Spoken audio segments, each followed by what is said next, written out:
And we are back to reviewing the amazing series Claudius. In the previous part, I explained why I loved this series so much. We discussed the intro, and we got to the very first scene of the very first episode. And let us continue from there.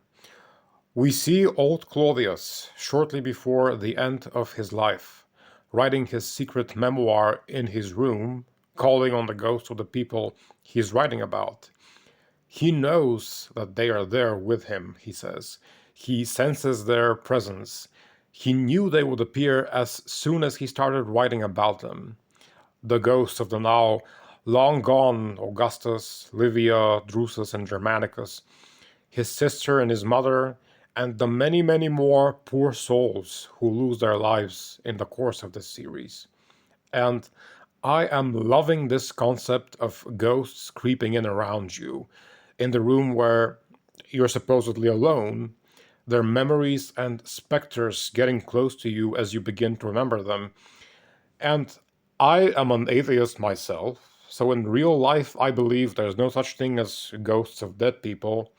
And even so, this very first scene in the series and this very idea of dead memories lurking around you, it makes my skin crawl.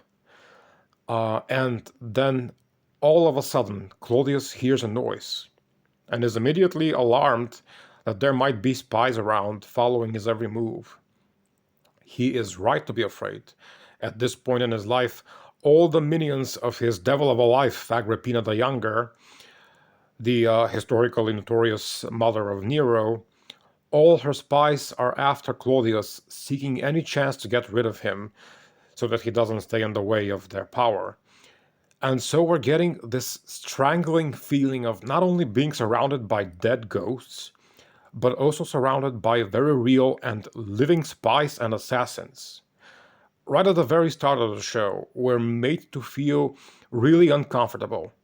As it probably was in the court of the Julio Claudian family, it must have been an utter horror, especially for a person who was more or less kind hearted. But ultimately, at this moment, Claudius is not afraid, because he's certain that he will be successful in his endeavor of finishing the memoir. And he's certain of it because, and we get to one of the main themes of this story, prophecy. It was prophesied to him that he would succeed. He reveals to us how many years ago he went to visit the Sibyl of Cumae, which I guess is some kind of similar version of the prophetess at Delphi. And we see him bowing in front of the statue, which is, by the way, made to look weirdly realistic, especially the position of the hands. I don't think I've seen exactly this type of sculpture in any real life remains of the period. And I'm also weirded out by the fact that the Sibyl is actually a statue, because on the one hand, it being a statue wouldn't actually be that strange, because then it'd be just like a regular temple whose sculptural divinity people just perceive as a real life god, and so they personify it. But then Claudius mentions that the Sibyl wouldn't see everyone that went to visit her, but she especially chose to see him. And so, is the Sibyl maybe an entire congregation of priests at the temple that kind of speak on behalf of the divinity statue or something? As far as I remember, in the books, it was just an old woman in a cave or something. And usually, the prophetess at Delphi would be a woman at the back of the temple of Apollo, surrounded by cracks in the ground which would exude some kind of poisonous underground gases that made the Sibyl get high and so get her visions. I'm not sure how similar this Cumae Sibyl in I Claudius is supposed to be to the one in Delphi, but in any case, the fact that it makes me wonder about it so much only speaks to the fact that the scene is playing around with my brain and making me overthink it, which I absolutely love. And then another thing that fascinates me, which is a very typical characteristic of the pagan religion in the pre Christian era, The Sibyl is mysterious, she's powerful, she is divine, she's all knowing, she's basically some kind of a demigod, and yet she's an asshole. She makes fun of Claudius' stammering, just like Livia did, calling him Claudius, which goes to show the main difference between the pagan world and the Christian world, and why the first one molded into the second one, transforming the face of religion across the known world at the time. The pagan religion, although very complex and fascinating, was more anthropogenic than the Christian religion, meaning that the pagan Greco-Roman deities were much more resembling of real people than the Christian God. Yes, they were powerful and omnipotent and whatnot, but at the same time, this somehow failed to give them the ability to rise above petty human emotions. They could be two-faced, evil, angry, basically like some kind of a mafia in the sky. Which, if you're a person who's having a difficult life and needing the feeling of a divinity protecting you, why would you ever find solace in these petty human like asses of the Greco Roman pantheon? And then there came along the Christian God, who, first of all, was only one, which automatically gives a much stronger feeling of universality and omnipotence, and whose origin was very much based on suffering and the overcoming of suffering, which is much more relatable to everyday people. If your God suffered, this means that this God shares his solidarity with you. It means that he shares your pain and you share his. It also means that you too can overcome suffering and hence get a greater reward because of it if your God did it as well. The Christian God is so much more personal and readable as a loving and compassionate character, as an entity that really creates within you the feeling of never-ending love and protection. And when one makes this comparison between Christianity and the preceding paganism, in my opinion, it becomes very clear why the old religion died out and why Christianity spread so quickly and widely. And of course, uh, this quick analysis of mine is a very simplified explanation of it all, but for the time being, it'll have to do since we're not specifically talking about this subject here. Oh, wait. I just noticed something. The statue of the Sibyl is not actually a statue, but a person with a mask on, because it looks like it's actually breathing, like it's just moving up and down slightly. Is that the case? Please correct me if I'm wrong, because I can't really tell. The quality of the DVD footage is not very nice at all. And so the Sibyl gives her prophecy in the form of a poem, basically saying that Claudius will be emperor, even if he doesn't want it, and that his voice will also be heard after 1900 years, which I have to say is such a clever move on the part of Robert Graves. So he writes his book in the form of a memoir of Claudius, which is supposed to be a pretend authentic source discovered by historians of the 20th century, which is when Graves published his book. So he's playing on us a bit of an inception, so to speak. It's not only that he's writing a fictional book on Claudius, it's that he's creating the fiction where supposedly this text was found by archaeologists and is really the original source from antiquity. I cannot verbally describe just how much I love this kind of writing. It's the reason why I'm so much in love with literature written in the first person. Somehow, if you have to imagine that the voice of the narrator is the actual voice of the character, the story delves way deeper into your brain and thus feels to you way more real. And that is also the reason why nowadays it's very difficult for me to read novels that are in the third person. It might sound a bit stupid of me to say, but nowadays, if I read stuff that's written in the third person, it feels somewhat unrealistic to me, as if I'm reading The Lord of the Rings again. And do not get me wrong, I still consider the book brilliant, but I just feel to have outgrown it by a lot. I'll forever be thankful to Tolkien because in my teens his books helped me fall in love with world mythology and history and geography and even architecture.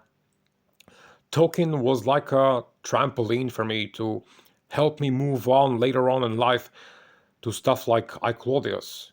So intellectually, to me, Tolkien is like a founding father. But when I try to reread The Lord of the Rings today, it really feels like I'm reading a children's book. And just so I don't get any flack from Tolkien fans, reading children's books is also completely fine. I got no problem with that. You can read whatever the hell you want. Anyway, let's not get distracted. Back to the series.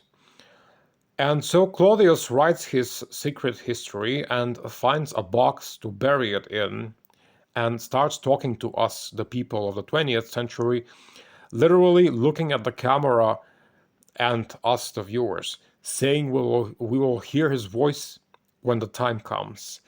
And this kind of camera workplay in the series is absolutely amazing for me. And then he sits on the table and starts writing. And with that, we are finally transferred to the beginning of the story at a time when Claudius himself was not yet born. And the scene is one that slaps us in the face right away with nudity. And I, Claudius is one of those 70s shows that is not afraid to show nudity, and it also does not do it in a way that's cowardly, like in shows of more recent years, especially the ones from HBO, Rome included, by the way. In my Rome review series, I mentioned an instance of this where they are trying to show the nudity and be brave about it, and at the same time, they're showing it in such a way that you could clearly see that they're being very careful about it, which contradicts the main idea of bravery. One does not feel that way in shows like I, Claudius. Here, nudity is depicted, and yes, in the beginning we're a bit weirded out by seeing breasts and behinds and all, but it takes a few seconds for us to get used to it and realize we only felt a bit weird because we've made these elements out to be way more sexualized in our brains than they should be. There's nothing wrong with having breasts and others seeing them. There's nothing wrong with backsides and genitals. The only thing that's wrong is us thinking that it's shameful for other people to be able to see them because they're quote unquote private or something. I do not understand the reason for us thinking that. For example, a vagina is a private part, but an ear isn't. And I get it, it has to do with the genitals being associated with sexual function. But then the problem becomes why the hell is the sexual function being shamed and privatized? And then we'd be going into cultural and religious problems, which would be too much of a stray from the review of I, Claudius. So let me get back to that and not lose focus. The main point is, in my opinion, I, Claudius handles the nudity situation perfectly and in a completely natural way. And so, of course, the first character we're introduced to is Augustus. And I have to say, it took me time to accept Brian Blessed as Augustus in my head, because while reading history prior to watching the series, this was not how I picture Augustus at all, to put it mildly. I didn't imagine him like that visually, and I didn't imagine him like that in manners either. But then I connected a few dots in my head and it struck me. Even though he didn't look like this, he actually did sort of act like this, being all smiles and jokes and whatnot. His very first lines in I, Claudius are humorous. The slave tells him the troupe of dancers will be fed better than the kitchen staff as a reward, and Augustus comes back to this saying, no need to go that far. If they eat better than us, it'll be sufficient. And for a second there, I thought, this was the guy who was supposed to be issuing prescriptions and founding an empire. how is he all that jokey jokey?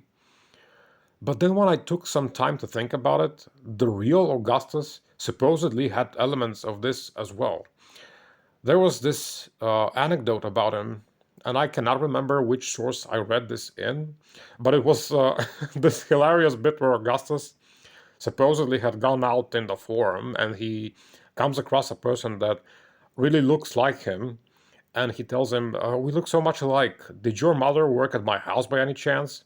And the guy goes, "No, but my father did," which, which is like one of the most brutal burns you could give to a politician and a monarch, even nowadays, let alone in antiquity.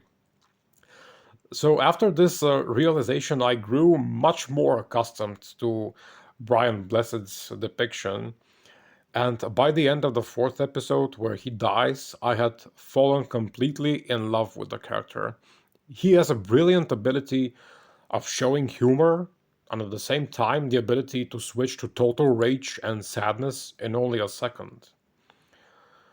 And this recording got long again. Let us pause it here and continue our review in the next part. Thanks for watching, everyone.